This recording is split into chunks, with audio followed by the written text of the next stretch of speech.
आयुष्यभर राहणाऱ्या बैलांविषयी कृतज्ञता व्यक्त करतो. So, without any further delay, let's call upon Miss Aditi Sonore to introduce us with today's program.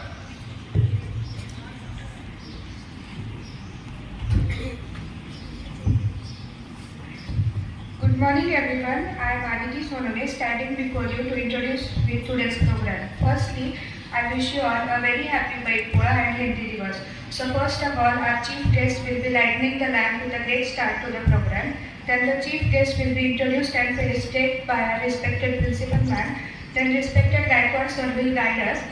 Then the speeches will be delivered by the students on the account of Baipura and Hindi Divas. Poems will be presented as well. Later on, students of class 9 perform a skit on Baipura. With coming to an end to the program, vote of thanks will be proposed. Thank you and have a great day.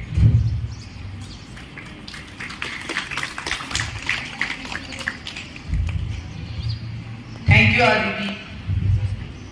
In the darkness of the times, a lamp can bring hope and guidance. Here, I request all dignitaries to light the lamp and pay floral tributes to Ma Saraswati. May the flames of the lamp ignite our passion and drive to achieve greatness in that we all. सुप्रभात। प्राध्यापक, आज हमारे कार्यक्रम के प्रमुख अतिथि है sir जी का अल्प परिचय करवा देता हूँ। प्राध्यापक श्री गुलाब दामोदर गायकवाड़ सर, इंचार्ज तथा हिंदी विभाग प्रमुख सर डी.एन. पेटिट कनिष्ठ महाविद्यालय संगमनेर, एम.ए. बी.एड. डी.एस.एल. 24 साल से गोखले एजुकेशन सोसाइटी के सर डी.एन. पेटिट कनिष्ठ महाविद्यालय में कार्यरत है।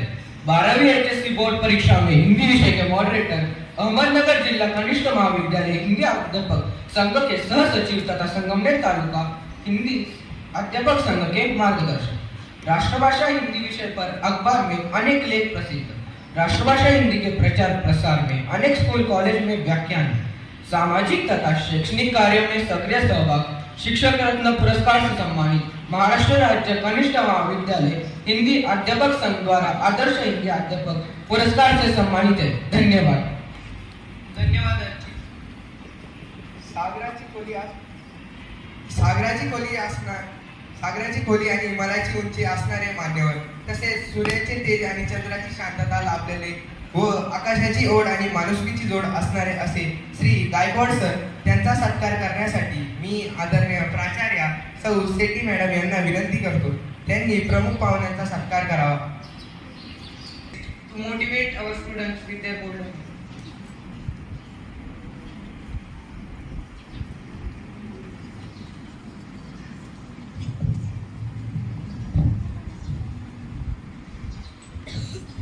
सबसे पहले हिंदी दिवस तथा पोंगल की आप सभी को हार्दिक शुभकामनाएं। आप सभी को मालूम है कि हिंदी दिन 14 सितंबर को मनाया जाता है, लेकिन शायद कल छुट्टी होने के कारण ये कार्यक्रम आज ले रहे हैं। आज के इस कार्यक्रम की अध्यक्षा आदरणीय प्रिंसिपल सेठी मैडम, साथ ही साथ राष्ट्रभाषा प्रचार प्रसार के साथ योगदान देने वाले हिंदी अध्यापक Shri Adit Kasar sir, Nilima Jadhav ma'am, Ashwini Kasar ma'am और उपस्थित सभी मेरे प्यारे छात्रों। भारत एक विशाल देश है। कश्मीर से लेकर कन्याकुमारी तक अनेक लोग मिलजुल कर अपने इस देश में रहते हैं और हमारे देश की खासियत यह है कि विविधता में एकता। विविधता में एकता ये हमारे देश की खासियत है। हिंद देश के निवासी सभी जन एक है, रंग रूप वेश भाषा चाहे अनेक है। हिंद देश के निवासी सभी जन एक है, रंग रूप वेश भाषा चाहे अनेक है। बेला गुलाब जूही चंपा चमेली, बेला गुलाब जूही चंपा चमेली, प्यारे प्यारे फूल गुंथे माला में कहे, प्यारे प्यारे फूल गुंथे माला में कहे। हिंद देश के निवासी सभी जन एक है, रंग रूप वेश भाषा चाहे अनेक है। छात्र देखिए, जिस प्रकार माला में तरह तरह के फूल गुंथे जाते हैं, फिर भी माला के सभी फूल एक साथ रहते हैं। आप यहाँ बैठे हैं, रंग बिरंग कपड़े पहनकर यहाँ बैठे हैं, अलग अलग जाति धर्मों के, इससे हमें कोई लेना देना नहीं है, लेकिन हम सब एक है।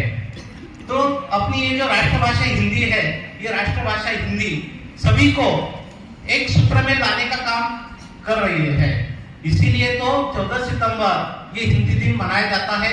इसका मतलब यह है कि हम सब एक है, पूरे देश में हम भाईचारे के साथ रहते हैं। हिंदू हो, मुसलमान हो, सिख हो, ईसाई हो, अलग अलग जाति धर्मों के लोग हमारे देश में बहुत ही हंसी खुशी के साथ रहते हैं। वैसे तो आप सभी जानते हैं कि हिंदी एक जानदार भाषा है। हिंदी आसानी से बोली जाती है। जैसे कि हम जानते हैं कि मराठी हो, हिंदी हो, अंग्रेजी हो, ये सभी भाषाएं एक दूसरे की सगी बहनें हैं और संस्कृत इनकी माँ है। हमें अच्छी तरह से मराठी तो आती ही है, लेकिन हिंदी भी आनी चाहिए। हिंदी तो हमारी राष्ट्रभाषा है।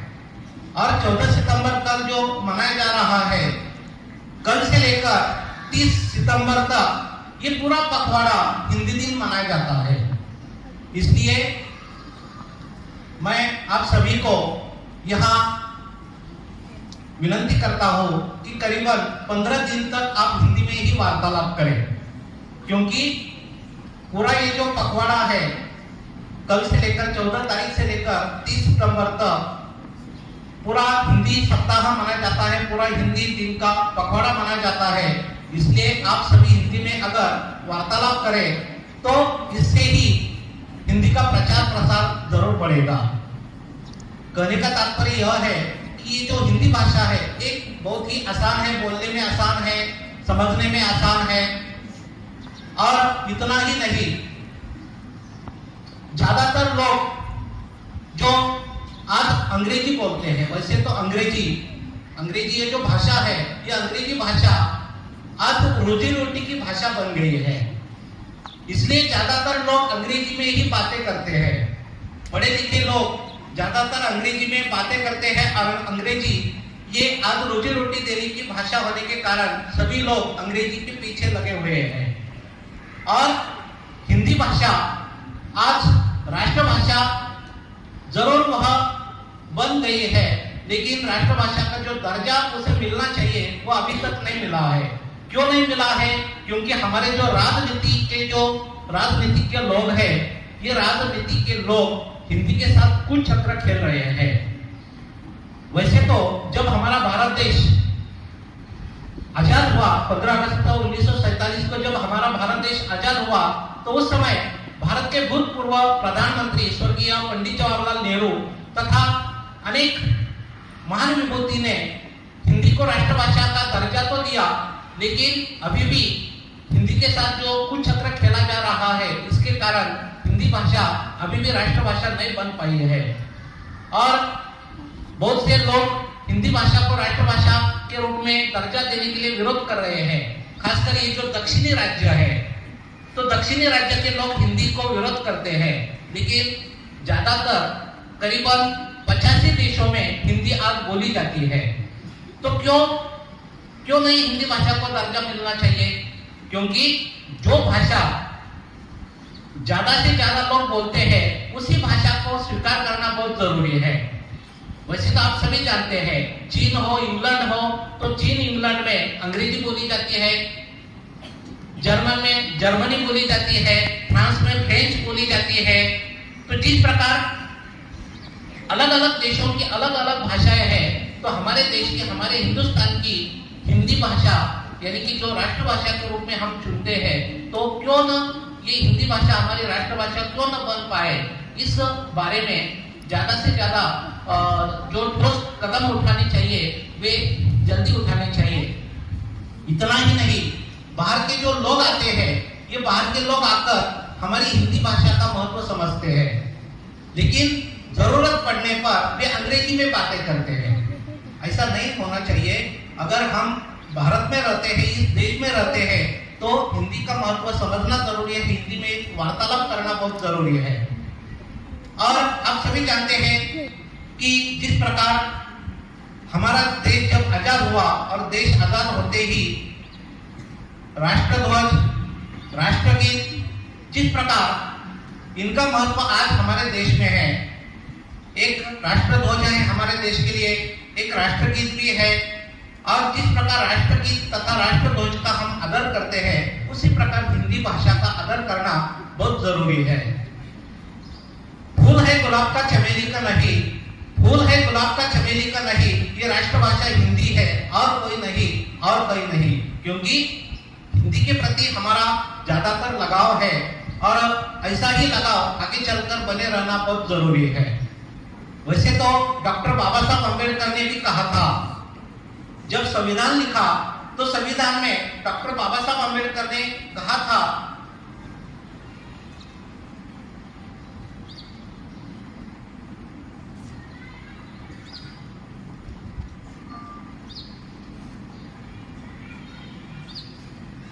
हिंदी एक मात्र भाषा है जो संपूर्ण भारत में एकता स्थापित करने में सक्षम है और इसी भाषा से हम अपना और देश का विकास कर सकते हैं। जब हमारा संविधान बन गया तो इस संविधान में डॉक्टर बाबा साहब अम्बेडकर ने यही कहा था कि एक हिंदी ही एकमात्र ऐसी भाषा है कि जो संपूर्ण भारत में एकता स्थापित करने में सक्षम है और इसी भाषा से हम अपना और देश का विकास कर सकते हैं।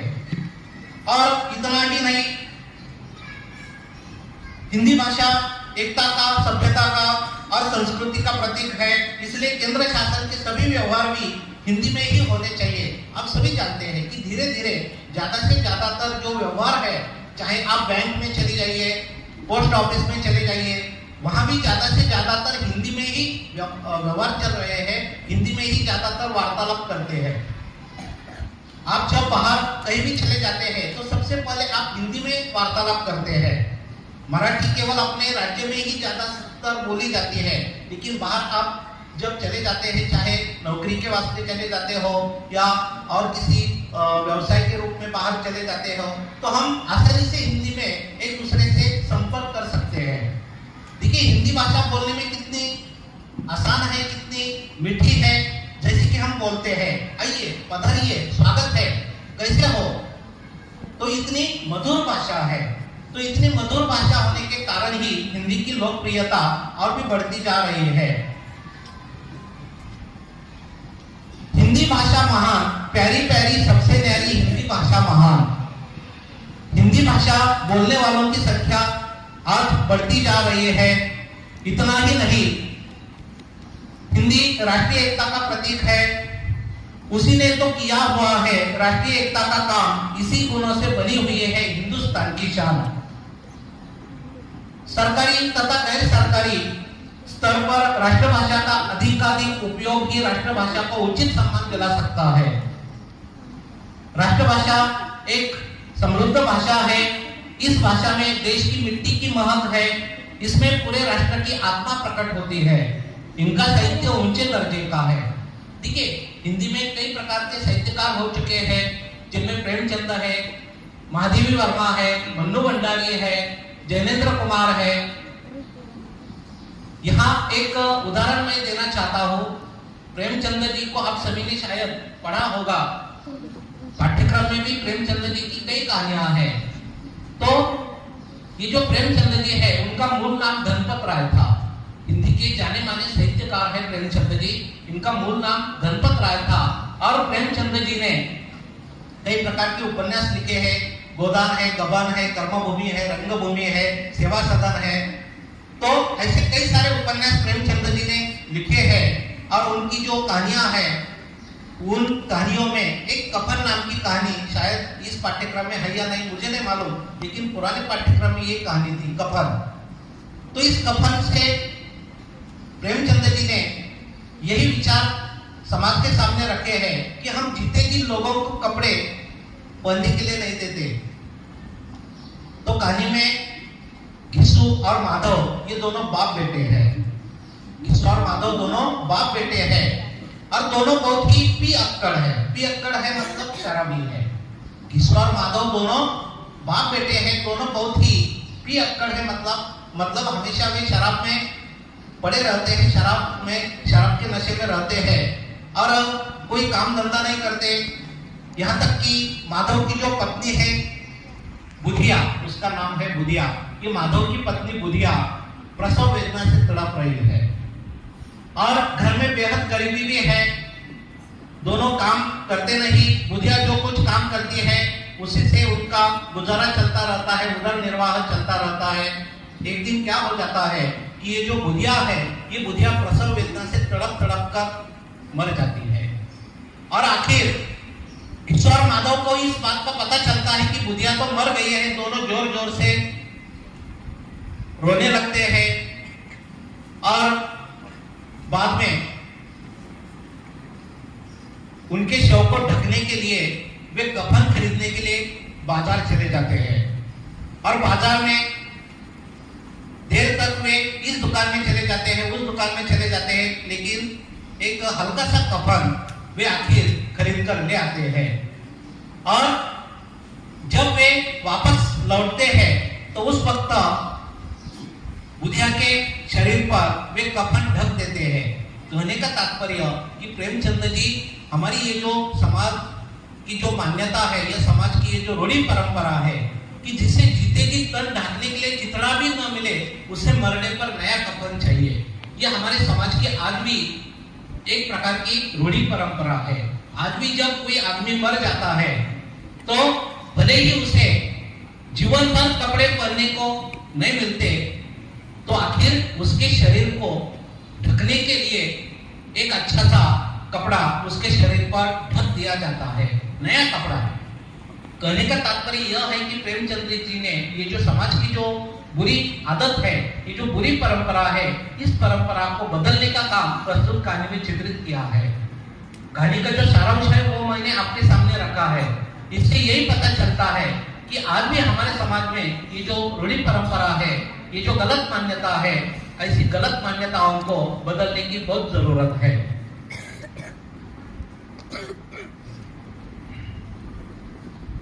डॉक्टर जाकिर हुसैन ने पहले ही कहा था कि हिंदी की प्रगति से देश की सभी भाषाओं की प्रगति होगी। देखिए, केवल हिंदी की ही प्रगति हमें नहीं चाहिए, तो सभी भाषाओं की, अंग्रेजी की तो प्रगति हो ही रही है। ज्यादातर लोग अंग्रेजी में ही यहाँ बोलते हैं, आप सभी भी अंग्रेजी में ज्यादातर यहाँ वार्तालाप करते हैं, अंग्रेजी पढ़ रहे हो, अच्छी बात है, लेकिन हिंदी भी आपको आनी चाहिए। नहीं तो ज्यादातर आप हिंदी में जब कभी बोलते हैं, वैसे तो हिंदी में बोलने के लिए आपके पास शब्दों का भंडार होना बहुत जरूरी है। इसलिए आप करीबन घर जाकर 10 शब्द नोटबुक में लिख लीजिए। अगर इस प्रकार आप हर दिन 10 शब्द नोटबुक में लिख लेंगे तो आपकी हिंदी बहुत ही अच्छी हो जाएगी। कोई भी 10 शब्द, वैसे तो हिंदी में कई सारे ऐसे शब्द हैं कि जिनके अर्थ बदलते हैं। ह्रस्व दीर्घ अत्यंत आवश्यक है, हिंदी में ह्रस्व दीर्घ अत्यंत आवश्यक है। जैसे कि एक उदाहरण मैं बताता हूँ, दिन की अगर ह्रस्व होती है तो दिन यानी दिवस, और उसी दिन की अगर दीर्घ आप देते हो तो दिन यानी गरीब। तो इतना फर्क है। उसी प्रकार कीमत शब्द, मराठी में हम कीमत लिखते हैं, हिंदी में कीमत, उसके ऊपर बिंदी नहीं है। ये फर्क है हिंदी में ये फर्क है। जैसे कि आप बोलते बोलते ज्यादातर मराठी भाषा का उसमें इस्तेमाल करते हो। एक उदाहरण मैं बताता हूं कि बहुत से बच्चे या बड़े लोग भी हिंदी में जब बोलते हैं तो मराठी के शब्द उसमें वे लगा देते हैं। एक उदाहरण मैं बताता हूं, भागते भागते वो इतने जोर से भागा कि धक्का पड़ा। देखिए, हम जब इस प्रकार हिंदी बोलते हैं तो इस प्रकार की भाषा नहीं होनी चाहिए, नहीं बोलनी चाहिए। अगर आपको वो ठीक से बोलना नहीं आता तो ऐसे शब्दों का प्रयोग मत करो। बोलने से पहले विचार करो। जब आप पेपर लिखते हो आपको निबंध है क्या? निबंध लिखने के लिए हिंदी में? ठीक है।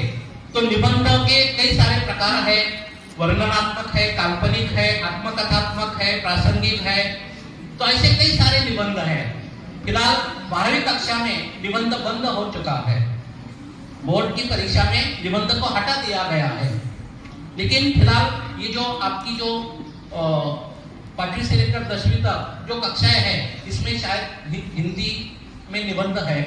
तो एक पर्चा मैंने ऐसा देखा, उसमें निबंध आया था, यदि मैं मुख्यमंत्री बनूंगा तो। निबंध का नाम क्या था? यदि मैं मुख्यमंत्री बनूंगा तो उस छात्र ने शुरुआत तो बहुत अच्छी की थी कि यदि मैं मुख्यमंत्री बनूंगा तो गांव का विकास करूंगा, देश का विकास करूंगा। तो बहुत सारी बातें लिखने के बाद मुझे बीच में ही एक लाइन नजर आई। तो उन्होंने क्या लिखा था बीच में ही? यदि मैं मुख्यमंत्री बनूंगा तो गली बोड़ा पानी पीने की सोई करूंगा।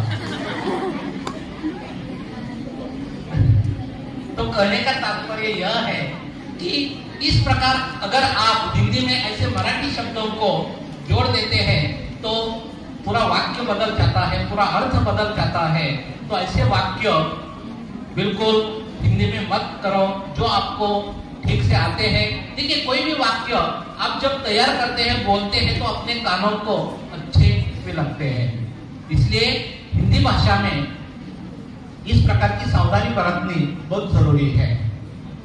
हिंदी में लिंग है, नाम है, सर्वनाम है, व्यंजन है, तो इन सभी बातों का आपको ख्याल रखना जरूरी है। और मुझे इस हिंदी दिवस के अवसर पर मुझे खुशी हो रही है कि आपका ये जो माहौल है, ये बहुत ही अच्छा माहौल है। बहुत ही यहाँ का जो कैंपस है, मैं पहली बार यहाँ आया हूँ और बहुत ही प्रसन्न तथा बहुत खुशी मुझे हो रही है। देखिए, हिंदी भाषा का प्रचार प्रसार तो बढ़ता ही जा रहा है। आप सभी दूरदर्शन भी देखते हो, तो दूरदर्शन पर भी जो फिल्मी गाने हैं, जो धारावाहिक है, तो ये फिल्मी गाने तथा धारावाहिक हिंदी भाषा के प्रचार प्रसार में बहुत ही महत्वपूर्ण योगदान दे रहे हैं। इतना ही नहीं, लोकमान्य तिलक ने भी क्या कहा था कि सरलता और शीघ्र सीखी जाने योग्य भाषाओं में हिंदी सर्वोपरि भाषा है।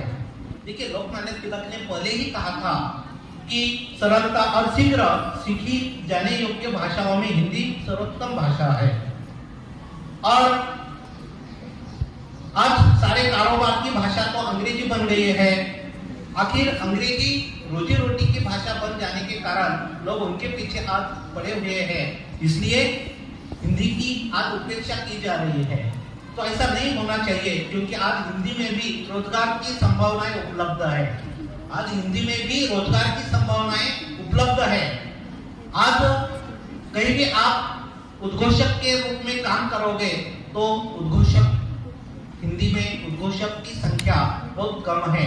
अगर आप एक अच्छे उद्घोषक बन जाओगे, उद्घोषक यानी एंकरिंग करने वाला, तो हिंदी में अगर अच्छी तरह से आप वार्तालाप करते हो, अच्छी तरह से आप बोलते हो, तो आपको ये हिंदी भाषा रोजगार भी दे सकती है।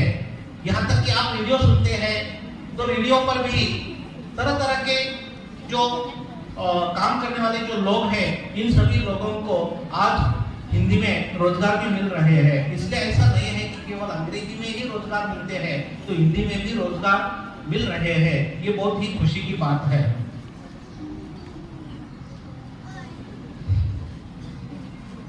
हिंदी में कई सारा साहित्य प्रसिद्ध है, अनेक पुस्तकें भी आज हिंदी में उपलब्ध है। सभी विषयों पर हिंदी में आज पुस्तकें उपलब्ध है। ऐसा कोई विषय है नहीं कि जिसमें हिंदी में पुस्तक नहीं है। तो अलग अलग विषयों पर आज हिंदी में पुस्तकें उपलब्ध है और आप इन पुस्तकों का उपयोग करके एक प्रकार से अपना हिंदी का ज्ञान बढ़ा सकते हैं। सामने आप देख रहे हो कि हिंदी पढ़ो, आगे बढ़ो और जन जन को जोड़ो। ये जो वाक्य है, ये वाक्य बहुत कुछ आज संदेश दे रहा है। हिंदी पढ़ो, आगे बढ़ो और जन जन को जोड़ो। तो हमारा देश एक दूसरे से जोड़ने से ही आज एक महान देश बन गया है, क्योंकि हम सब मिलजुल कर यहाँ रह रहे हैं। मैथिली शरण गुप्त भी चाहते थे, मैथिली शरण गुप्त भी क्या चाहते थे कि हिंदी एकमात्र भाषा है, इसी भाषा से हम एक दूसरे के साथ जुड़ जाएंगे और देश का विकास भी कर लेंगे। तो मैथिली शरण गुप्त जी की ये जो कामना है, ये जो इच्छा है, ये इच्छा जरूर हम पूरी कर लेंगे। दोस्तों, आज हिंदी दिन होने के कारण मैं आपके सामने एक हिंदी देशभक्ति पर गीत पेश करूंगा। आपको पसंद आएगा? ओके। तो गीत के बोल है, हम चले भारत माता की शान बढ़ाने चले।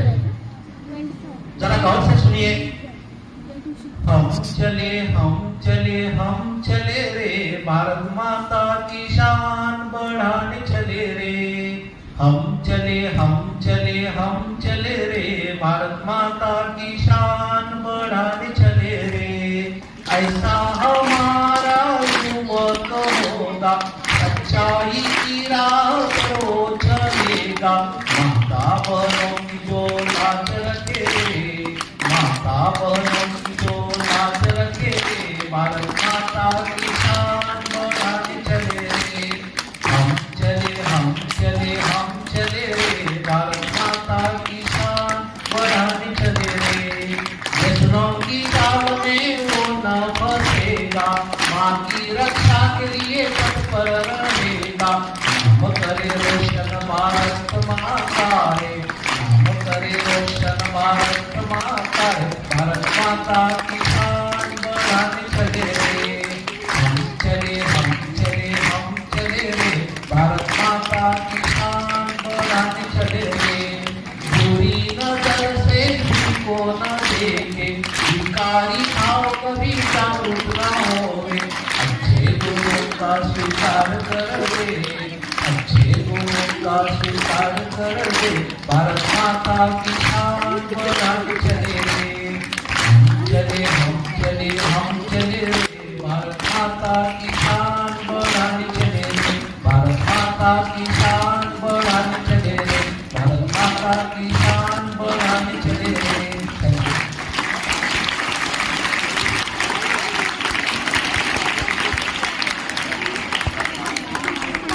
देखिए, आपके पाठ्यक्रम में कहानी लेखन है क्या? कहानी लेखन ढांचे के आधार पर कहानी लेखन, ढांचे के आधार पर कहानी लेखन है। ठीक है, तो हिंदी में कहानी लिखना कि जो मुद्दों के आधार पर, ढांचे के आधार पर कहानी लेखन किस प्रकार की जाती है, उसके बारे में भी मैं एक कहानी यहाँ बताना चाहता हूँ।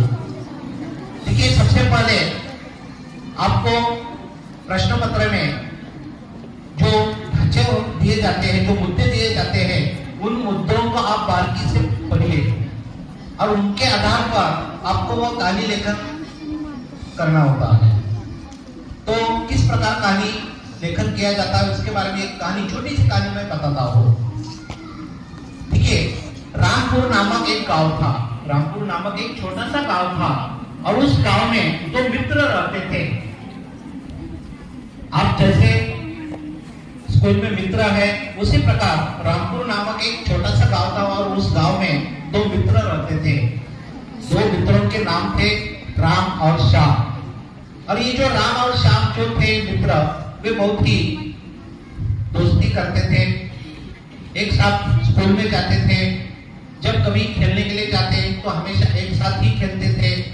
एक दिन दोनों मित्रों ने निश्चय किया कि आज छुट्टी का दिन है, तो क्यों ना हम जंगल में घूमने के लिए चले जाएंगे। तो आखिर छुट्टी का दिन होने के कारण वे दोनों मित्र जंगल में घूमने के लिए जंगल की ओर निकल पड़ते हैं। और जैसे ही वे जंगल में पहुंचते हैं तो जंगल बहुत घना था। जंगल में आप सभी जानते हैं कि तरह तरह के हिंस्र प्राणी होते हैं। तो जैसे ही वे दोनों आगे जंगल में घुस गए या आगे जंगल में आगे बढ़ रहे थे, तो थोड़ी देर में बड़े बड़े जानवर उन्हें दिखाई देने लगते हैं। और जैसे ही दोनों जंगल में आगे बढ़ते हैं तो जंगली जानवरों को देखते ही उन दोनों के छक्के छूट गए। देखिए कहानी में मुहावरों का उपयोग होना बहुत जरूरी है। जब आप कहानी लेखन करते हो तो इस प्रकार मुहावरों का उपयोग करना जरूरी है। तो जैसे वे दोनों जंगल में आगे बढ़ रहे थे तो जंगली जानवरों को या घना जंगल देखकर दोनों मित्रों के छक्के छूट गए। और उसमें जो राम था वो बहुत ही स्वार्थी था।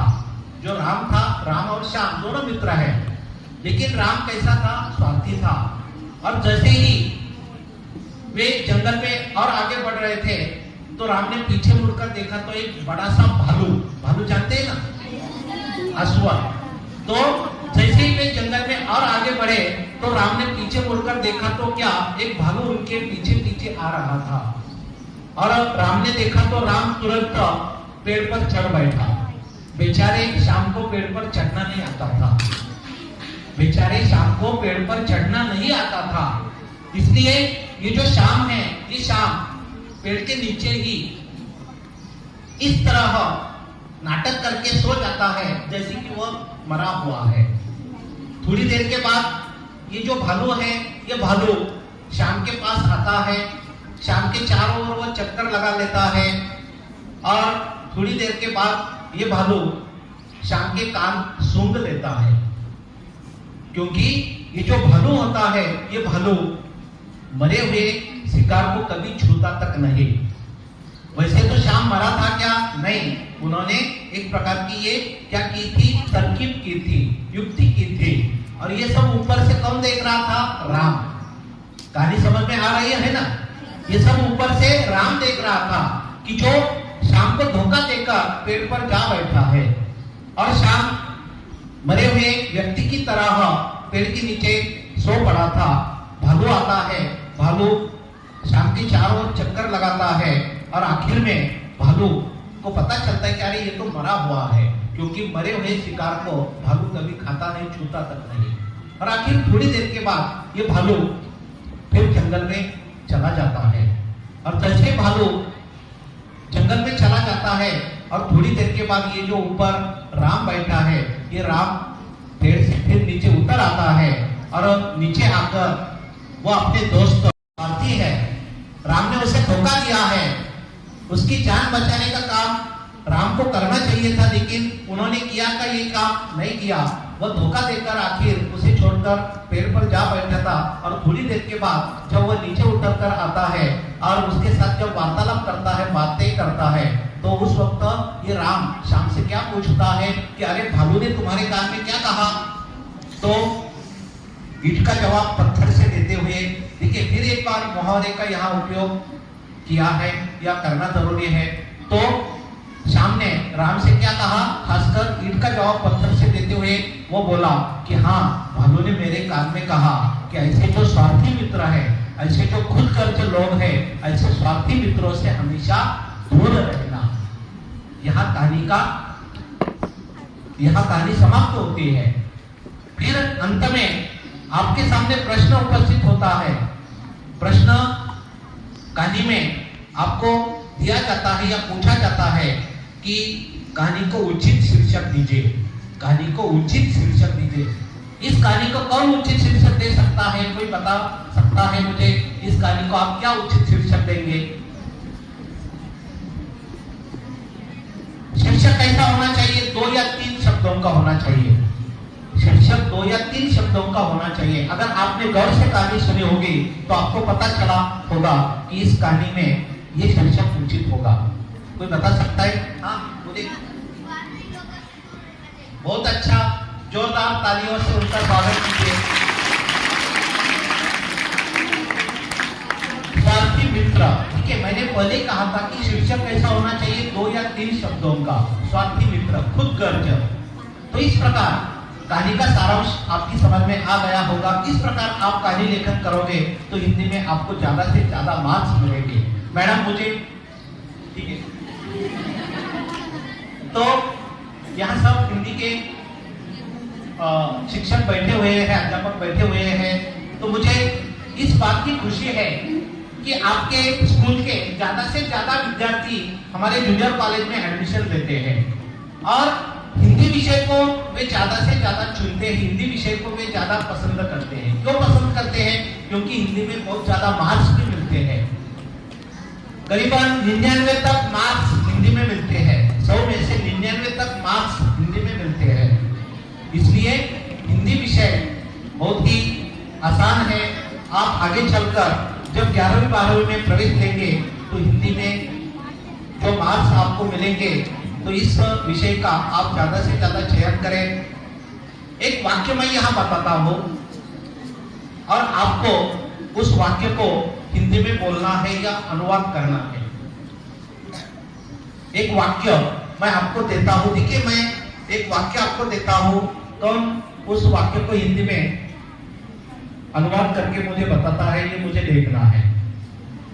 वाक्य आहे मराठीमध्ये मी वाक्य सांगतो, ते वाक्य मला हिंदीमध्ये तुम्ही बोलून दाखवायचं। येत असेल तर ठीक, नसेल येत तर मी नंतर सांगणारच आहे। वाक्य असं आहे, इतक्यात तेथे पोलीस आले, इतक्यात तेथे पोलीस आले।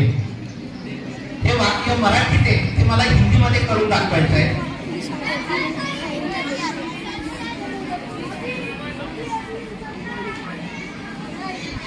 और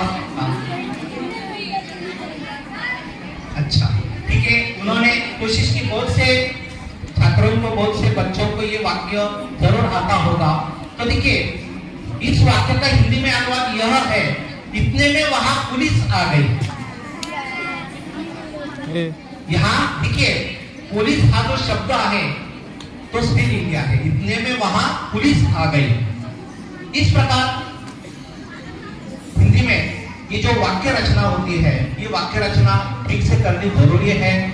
तो मैं ज्यादा देर तक आपके बीच नहीं रहना चाहता क्योंकि समय की पाबंदी है और समय की पाबंदी होने के कारण मैं थोड़ी देर में मेरी वाणी को पूर्ण विराम भी दे दूंगा।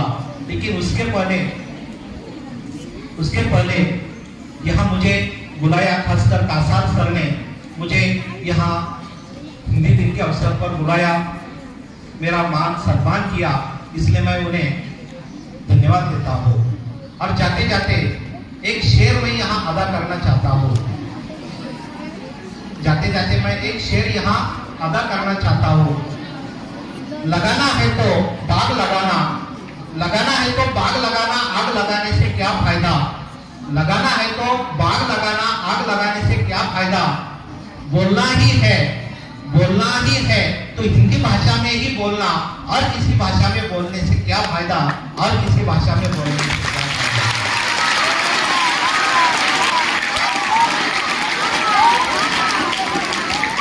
और आपका ये जो स्कूल है ये मुझे बेहद पसंद आया है। मैं पहली बार यहाँ आपके कैंपस में आया है, स्कूल में आया है, तो यहाँ का माहौल बहुत ही अच्छा सा है।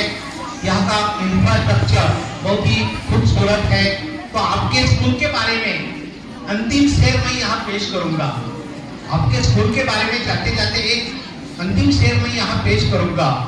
फूल तो हमने बहुत से देखे हैं, गौर से सुनिए, फूल तो हमने बहुत से देखे हैं, फूल तो हमने बहुत से देखे हैं, लेकिन गुलाब जैसा नहीं। मेरा नाम भी गुलाब है।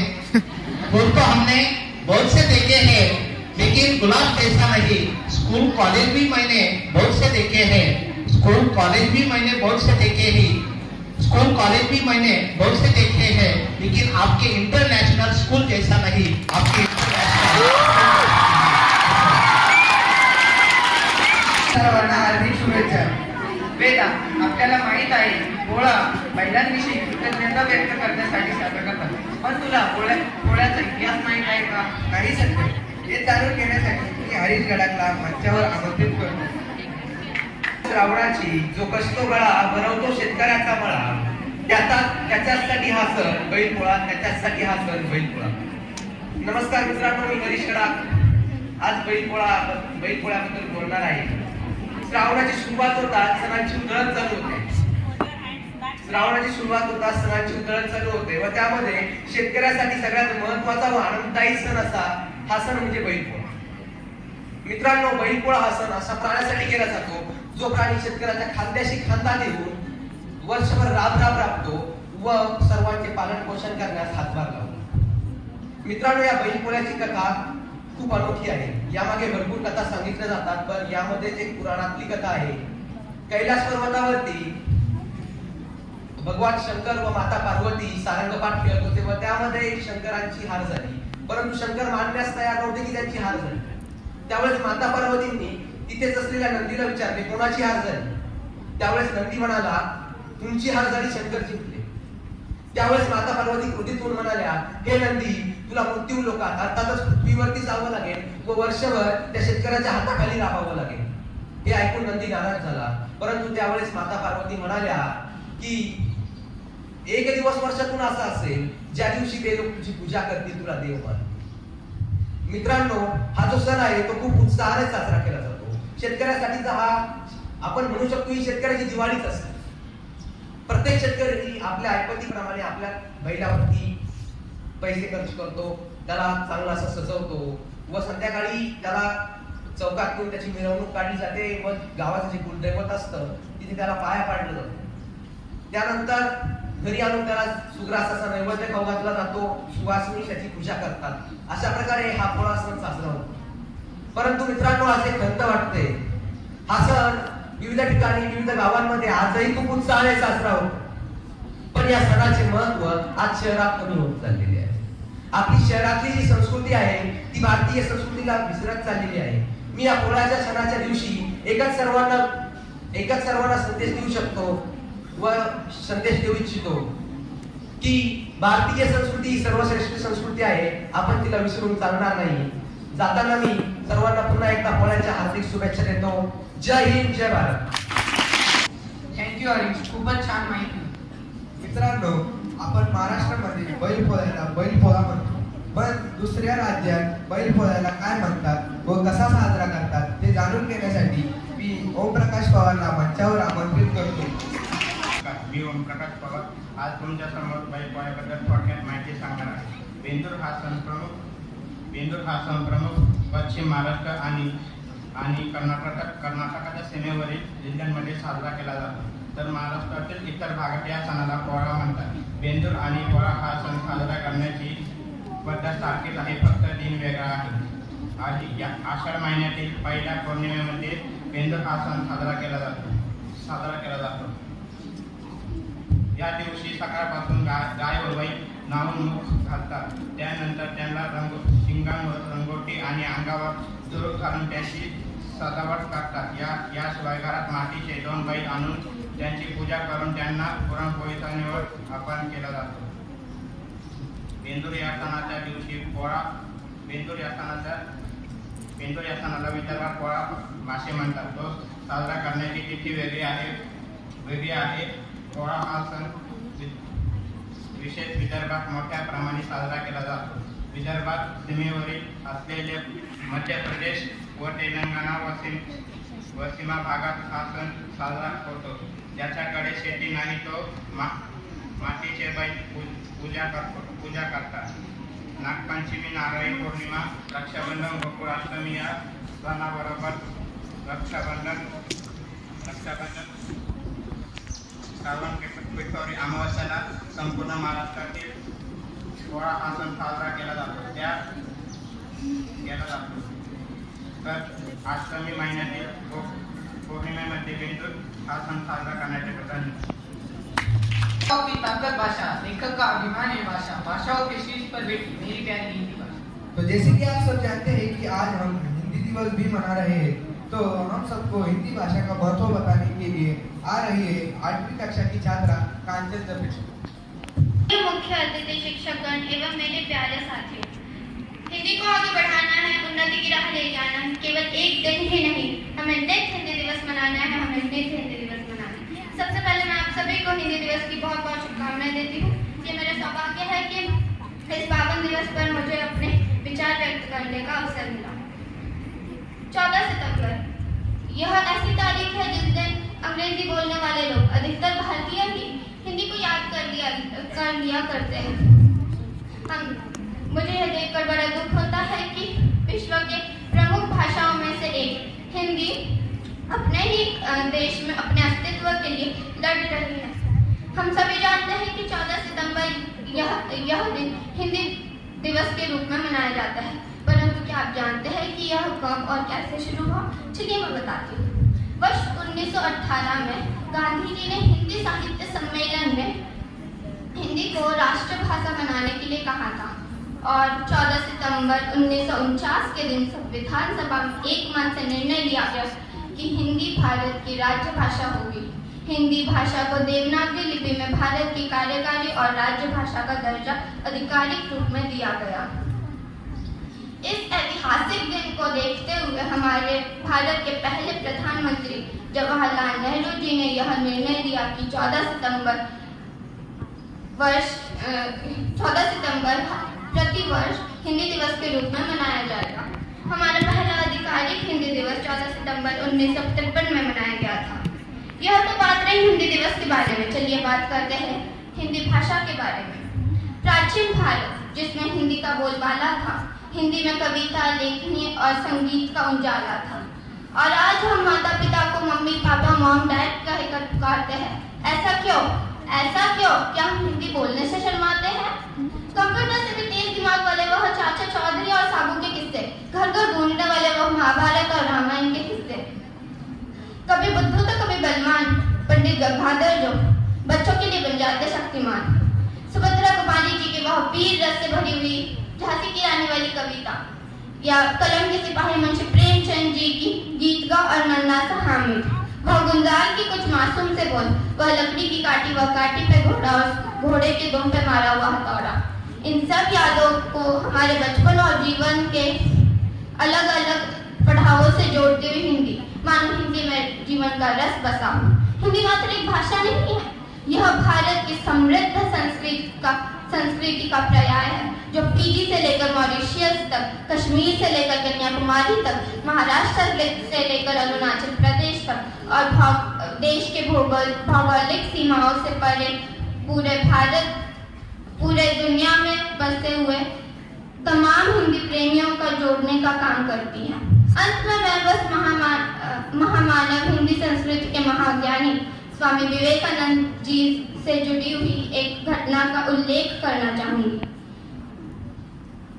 1899 लॉस एंजल्स अमेरिका में हमारी ज्ञान परंपरा के शिखर पुरुष स्वामी विवेकानंद जी से एक अमेरिकन ने पूछा, how are you Swami ji? तो स्वामी जी ने उत्तर दिया, मैं अच्छा हूँ। उस अमेरिकन को लगा कि स्वामी जी को अंग्रेजी नहीं आती, परंतु उस अमेरिकन को टूटी फूटी हिंदी आती थी। अगला सवाल उस अमेरिकन ने हिंदी में किया, आपको भारत से यहाँ आकर कैसा लगा?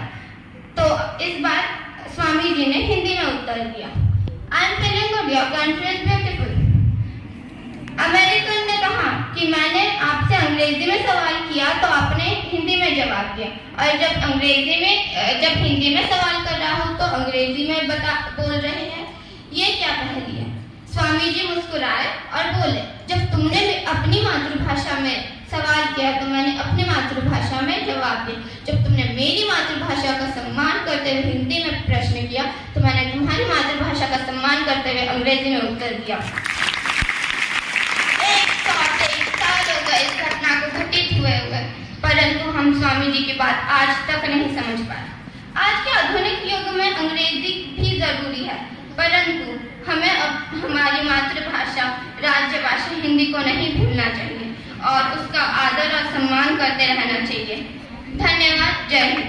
का सम्मान देश का सम्मान है, हमारी स्वतंत्रता वहाँ है, हमारी राष्ट्रभाषा जहाँ। हिंदी भाषा नहीं, भाव को अभिव्यक्ति है, यह मातृभूमि पर मर मिटने की शक्ति है। मित्रों, मुझे पता है आप में से बहुत लोगों को हिंदी भाषा का इतिहास नहीं पता होगा, तो आप सबको हिंदी भाषा का इतिहास बताने के लिए मैं मंच पर अमित शिंदे को आमंत्रित करूँ। जिसने सबके मन को जीत लिया, ऐसी मनमोहनी भाषा है हिंदी। सरल शब्दों में कहा जाए तो जीवन की परिभाषा है हिंदी। सुप्रभात आदरणीय अतिथि, प्रधानाचार्य जी, पूज्य गुरुजनों और मेरे प्यारे दोस्तों, मेरा नाम अमित विजय कुमार शिंदे है। मैं कक्षा 8वीं में पढ़ता हूँ। सर्वप्रथम आप सभी को हिंदी दिवस की हार्दिक शुभकामनाएं। मैं आपको हिंदी भाषा के इतिहास के बारे में बताने जा रहा हूँ। हिंदी भाषा का इतिहास लगभग 1000 वर्ष पुराना है। उस समय अपभ्रंश के कई युग थे और उनमें 7वीं-8वीं शताब्दी से ही पद्य रचना प्रारंभ हो गई थी। राजा श्रित कवि और चारण नीति श्रृंगार शौर्य पराक्रम आदि के वर्णन से अपनी साहित्य रुचि का परिचय दिया करते थे। यह रचना आगे चलकर शौर सेनी अपभ्रंश या प्राकृताभास हिंदी में कई वर्षों तक चलती रही। प्रारंभ में हिंदी शब्द का प्रयोग विदेशी मुसलमानों ने किया था। उस शब्द से उनका तात्पर्य भारतीय भाषा था। मध्य युग में भक्ति आंदोलन में हिंदी खूब फली फूली। पूरे देश के भक्त कवियों ने अपनी वाणी को जन जन तक पहुंचाने के लिए हिंदी का सहारा लिया। भारत के स्वतंत्र होने पर हिंदी को भारत की राजभाषा घोषित किया गया। हिंदी भाषा के विकास सन 1800 में अंग्रेजों द्वारा कलकत्ता में स्थापित फोर्ट विलियम कॉलेज का अहम योगदान है। कॉलेज के हिंदुस्तानी विभाग में पहली बार हिंदी में अच्छे अनुवाद किए गए, जिससे हिंदी गद्य का स्वरूप बनने लगा। ऐसे ही हिंदी भाषा का प्रभुत्व लगातार बढ़ते गया और हमारी हिंदी भाषा प्रचलित होती गई। एक बार फिर आप सभी को हिंदी दिवस की हार्दिक शुभकामनाएं। धन्यवाद। काफी अच्छी जानकारी थी। तो ऐसे ही हमारी राष्ट्रभाषा हिंदी पे भाषण देने आ रहा है आर्यकट ने।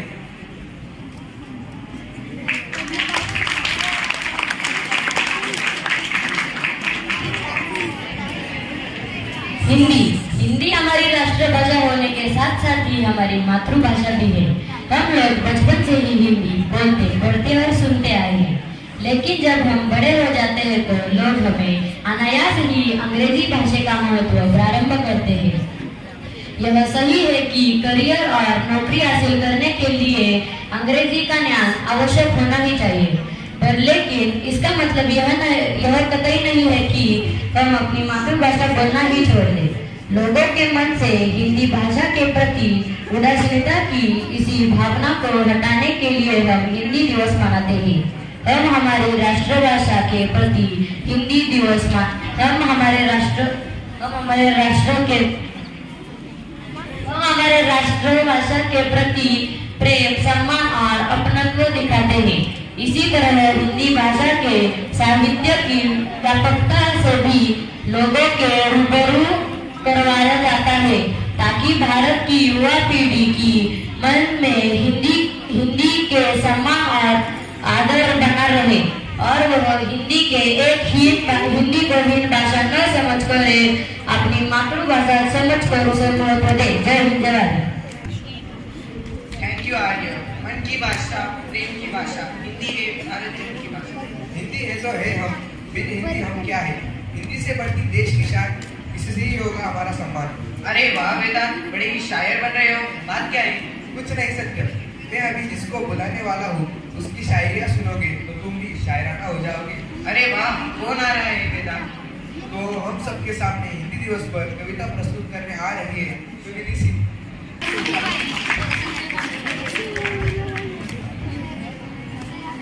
सुप्रभात दोस्तों, मैं सुनिधि सिंह आज आपके सामने हिंदी दिवस पर कविता प्रस्तुत करने जा रही हूँ।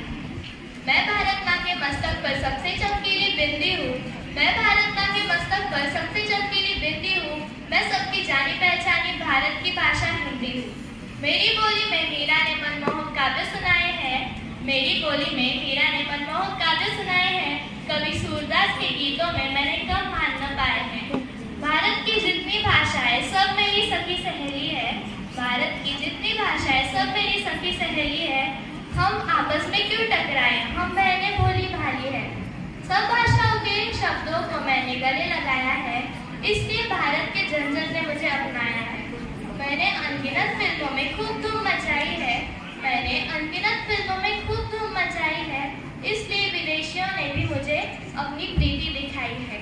सीधा साधा रूप है मेरा, सबके मन को भाता है। भारत के जनमानस से मेरा सदियों पुराना नाता है। मैं भारत माँ के मस्तक पर सबसे चमकीली बिंदी हूँ। मैं सबकी जानी पहचानी भारत की भाषा हिंदी हूँ। धन्यवाद। वाह, बहुत अच्छी कविता थी, सच में। हो मित्रांनो, बैलपोळ्यावर पण अगदी अशी सुंदर कविता असायला हवी। हो वेदांत, बरोबर। तर मी प्रणव गुले या बैलपोळ्यावर वर कविता प्रस्तुत करण्यासाठी मंचावर बोलू. मी पुन्हा बोले. सर्वप्रथम आपल्या सर्वांना बैलपोळ्याच्या हार्दिक शुभेच्छा. मी आज येथे बैलपोळ्यावर एक छोटीशी कविता प्रस्तुत करत आहे. तर आला आला पोळा सण हा मराठा मोळा, पुरणपोळीचा नैवेद्य सच्चा राजाला द्यावा. एक दिवस मायचा वर्ष कष्टात जायचा, आज आहे द्यायचा गोड नैवेद्य खायचा. शेतात राबणाऱ्याचा एक दिवस हा सन्मानाचा, वर्षभर कष्ट करणाऱ्याचा एक दिवस हा प्रेमाचा. सच्चा राजा शेताचा योद्धा तू, बळीराजाचा प्राण तू, देशाचा गौरव तू, ह्या मातीची शान तू. त्यांना नटवा मिळवा शिंगे नाजूक सजवा, बागदार पाठीवरती झुल मखमली बसवा. गळ्यात कंठनी माळा, पायात फुटकाच्या वाळा, आज आहे सण पोळा सच्चा राजाला वाळा, सच्चा राजाला वाळा. धन्यवाद. तू पार वाडा शिवार तरी बाहेर पडण्याची पुण्य विधीवर नव्हे तुझे गुण मन मोहरून जाईल. तुझ्या अपार कष्टात बहते सारी होईल एका दिवसाची पूजे होईल का उतारे. पोळ्याच्या सर्वांना हार्दिक शुभेच्छा. महाराष्ट्रात वाद उत्सवाने आजही मोठ्या आजही होतो साजरा सण बैलपोळा. शेतकरी बांधवांसाठी पोळ्या सणाचे महत्व खूप आहे. बैलपोळ्याच्या दिवशी शेतकरी बैलाविषयी असलेली कृतज्ञता व्यक्त करतो. शेतात राबणाऱ्या बैलांना शेतकऱ्या खांदा लावून खांद्यात आणणाऱ्या बैलांचा हा दिवस. आता इत्या 9वीचे विद्यार्थी आणि विद्यार्थिनी तुमच्या समोर नाटकातून दुष्काळग्रस्त शेतकऱ्यांची व्यथा करणार आहे. आपण सगळ्यांनी टाळ्या देऊन त्याचं स्वागत करूया.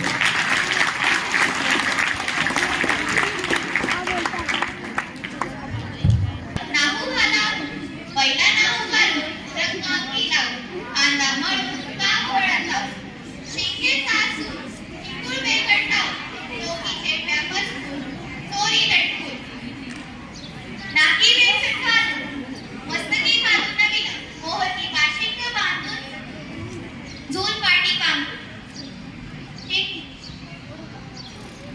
मोरवी दिवाळून गोड तेल घालून सुवासिक फली पूजा.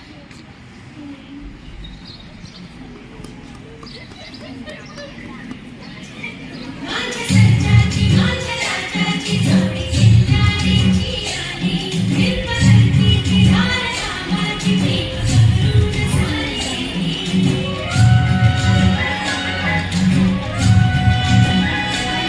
माझ्या सज्जाची माझ्या राजाची जोडी चिंतारीची आली निर्मलतेची धार नामाची पीक करून सारी.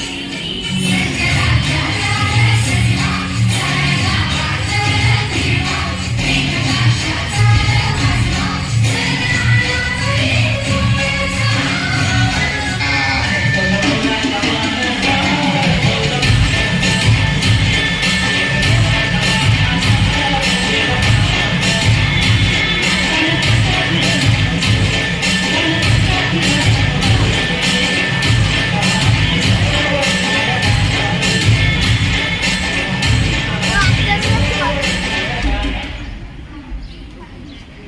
अरे वा, मस्तच डान्स केला. मला एक सांगा, अशी कुठली गोष्ट जी बैलपोळा बोलले सगळ्यात जास्त आठवते? बराबर, बैलगाडा शर्यत. बघायची गंमत बैलगाडा शर्यत.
घेतले. पुढच्या 2 महिन्यात जर पैसे नाही भेटले तर या बैलाला घेऊन जाईल. सोड रे हा बैल, चल.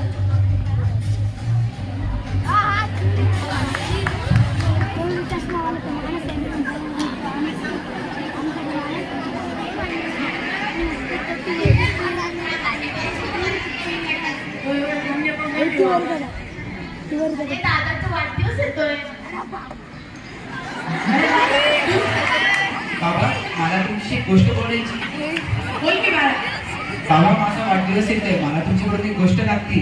बोल ना बाळा, तुला जे पाहिजे ते मी तुला देतो. बाबा मला पण एक गोष्ट पाहिजे. ए चिमण्या गप्प बस, काय का तुझं मध्ये मध्ये. बोल बाळा, तुला काय पाहिजे? बाबा ते मी तुम्हाला नंतर सांग. बरं. मस्तीच्या जाते होय म्हणायला. आलाय मोठा जागीदार. इथं घरात खायला दाना नाही आणि म्हणते वाढदिवसाला गोष्ट देते. अरे तू थांब ना, मी आहे ना, बघतो.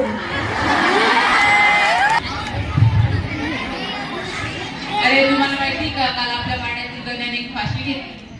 अरे बापरे, तुला माहिती का रे? हो, खूप वाईट झालं. अरे मित्रा कुठे होतास इतक्या दिवस? बरेच दिवस झाले गावात दिसतात.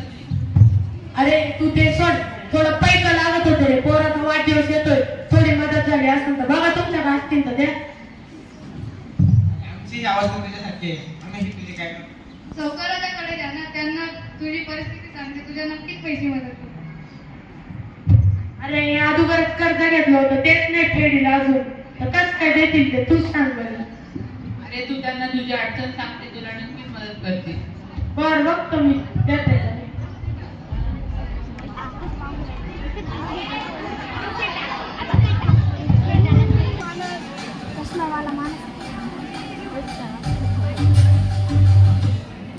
राम राम शेठ. काय रे?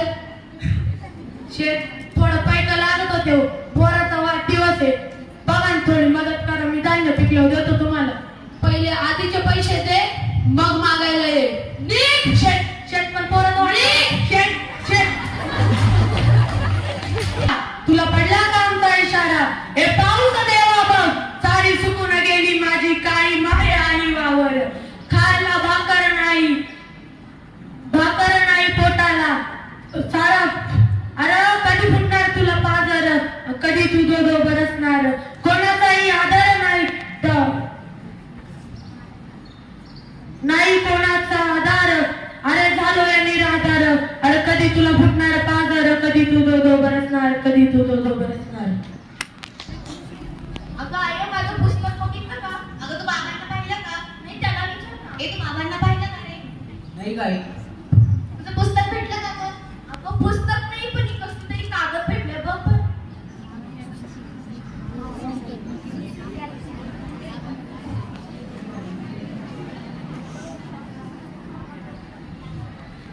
माझ्या जाण्याला तुमचे आभार काही कमी व्हायचे नाही, ते पण तुमच्या साऱ्यांची दैना.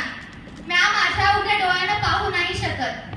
पावसाला जेव्हा बोलिवलं तेव्हा एक टिपूस देखील नाही गळाला, आणि जेव्हा बोलिवलं नाही तेव्हा मात्र उभा पिकाला आडवा करून गेला. म्या तरी काय करू माझे बैल? म्या भित्रा नाही ग, पण आपल्या मुलाबाळांची झालेली तरपट मला बघवत नाही. माझ्या पोट्यातील लाडक्या जनावरांनी भुकेने झालेली फरफट मला बघवत नाही. माझ्या पावलांच्या आवाजानं माझी लाडकी जनावर उभं राहून हंबारायला लागायची. का तर आपल्या धन्यानं आज तरी हिरवा चारा आणला असेल म्हणून. पण मला रिकामा बघून ती मुकी जनावरं गप गुमान बसायची. माझ्या मुक्या जनावरांना या अभागी शेतकऱ्याची अवस्था कळाली, पण या निर्दयी शासनाला काय बी नाही कळालं. सगळं ओझं तुझ्या खांद्यावर टाकून जाताना लय कंगाळ वाटतंय. माझ्या पोराला सांग साध्यातला साधा शिपाई हो, पण शेतकरी न ग. कारण साध्यातल्या साध्या शिपाईने जरी संप केला तरी त्याचा पगार हजारांना वाटतं. ही सरकारी हलकट अधिकारी आणि त्याला टिपला खालन पैक मिळून देता.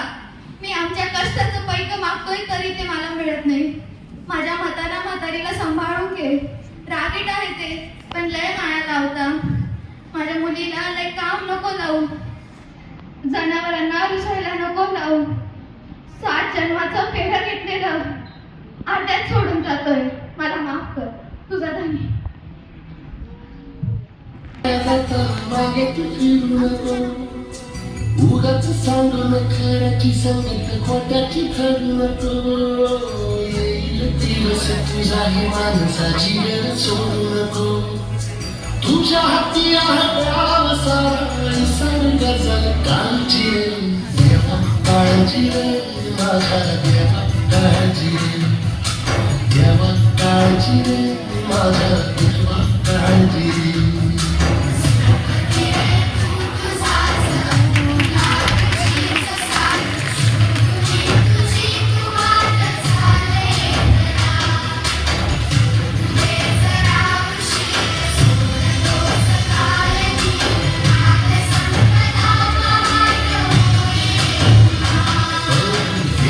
काळजी रे माझ्या देवा काळजी रे काळजी रे माझ्या देवा काळजी रे बाबा हे तुम्ही काय करतात बाबा बाबा खाली या बाबा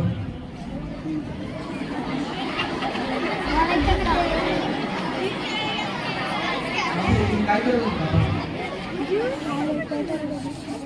बाबा माझा वाढदिवस येतोय माझा वाढदिवस आहे आज. तुम्ही मला बोलले होते ना तुम्ही मला एक गोष्ट देणार बाळा पण नाही बाबा मला लागतंय बोल बाळा बाबा मला तुमचं वचन लागतंय की तुम्ही काही झालं तरी तुम्ही तुमच्या मनाला असा विचार येऊन देणार नाही तुम्ही कन्या काकासारखी फाशी घेऊन लटकणार नाही बाबा मला वचन द्या आणि मी पण तुम्हाला वचन देतो बाबा की मी तुमच्याकडून काही कधीच मागणार नाही हो बाबा मी पण वचन देते मी काही मागणार नाही आम्हाला फक्त तुम्ही पाहिजे बाकी काहीच नको हो बाबा मी परत माझ्या डोक्यात असा विचार नाही येऊन देणार मला माफ करा मी परत असं काही नाही करणार पण पाठीवरचा कावळा काय उडत नाही तसंच आत्महत्येचा विचार आमची पाठ सोडत नाही कोरड्या आभाळ आणि कपाळी बायका बिन बापाची लेकरं हे सगळं गावाला नजर लागली म्हणून नाही झालं हे सगळं झालं कारण गावाकडे कोणाची नजर नाही गेली खिचडीसाठी शाळेत जाणारी पोरांनी 2 तास चोरून आणलेले खाताना बघताना त्याच्या बापाला त्याचा अभिमान वाटायला पाहिजे का स्वतःच्या जगण्याची लाज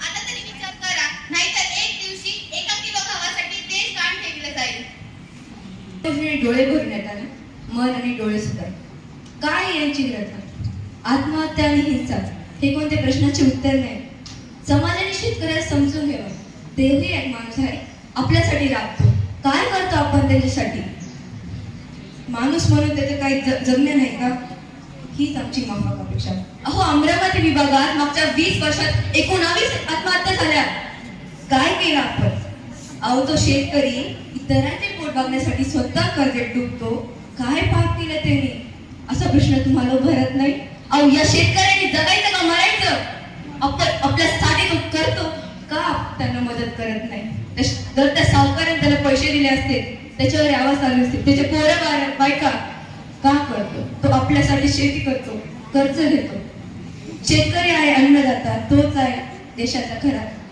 भाग्यविधाता धन्यवाद झाल्याशिवाय कोणताही कार्यक्रम संपन्न होत नाही आभार प्रदर्शनातून आज बैल बोलावा हिंदी दिवसाचे औचित्य साधून आम्हाला बहुमूल्य मार्गदर्शन करणारे बाणेदार व्यक्तिमत्वाचे प्राध्यापक श्री गायकवाड सर यांचे मी आभार मानतो तसेच आम्हाला सतत मार्गदर्शन करणारे आदरणीय प्राचार्य सोसायटी यांचेही मनापासून आभार मानतो तसेच क्षणोक्षणी मदत मार्ग दाखवणारे याचे उपस्थित सर्व शिक्षक यांचेही आभार मानतो तसेच या कार्यक्रमासाठी आम्हाला हवी ती मदत करणारे नॉन टीचिंग स्टाफचे आभार मानतो तसेच सर्व मित्र व विद्यार्थी यांनी शांतपणे कार्यक्रम ऐकला त्याबद्दल सर्वांचे आभार कार्यक्रम याचा संपन्न झाला असे मी जाहीर करतो धन्यवाद